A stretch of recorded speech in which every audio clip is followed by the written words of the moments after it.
41 anyos nga sakop sa LGBTQIA+, ang gipatay sud sa giabangang panimay sa Barangay Poblacion sa Sibonga kagabi. Motibo krimen, padayon pang gisubay. Si Femari dumabok sa report. Namatay ang bitimang sakop sa LGBTQ diha na sa Tambalanan human nga dali siyang girespondihan sa kapulisan ug sakop sa MDRRMO sa lungsod sa Sibonga ug dala sa Tambalanan.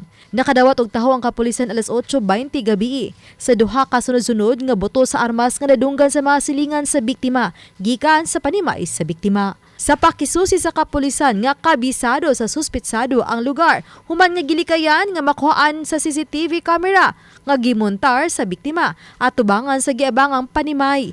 Matod pa nanuktok ang nagbinugto nga suspect sa krimen ug yano ra usab nga misakay sa iyang motorsiklo palayo sa dapit human sa pagpamusil. Ang gunman na to sir is nag-inusara.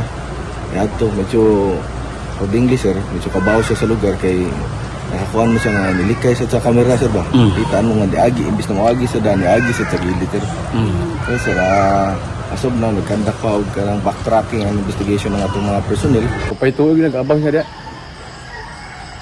Ano ya? Ito, mo man siya kunta niya. Boto man yung gabi, dua ka boto. Padayong gisubay sa kapulisan ang motibo sa krimen. Usa na niini ang matod pa adunay mga pipila nga nakalalis ang biktima. Di pa mi kakuan asa magsugod kay accordingly based sa mga kuan sa mga silingan sir is medyo nagkandaghan siya o kanang nakaalitan ang mga personality. Padayon pang hot pursuit operation ng batok sa suspect. Oba ni Godfrey Rilien, Femari dumabok. Balitang Bisdak.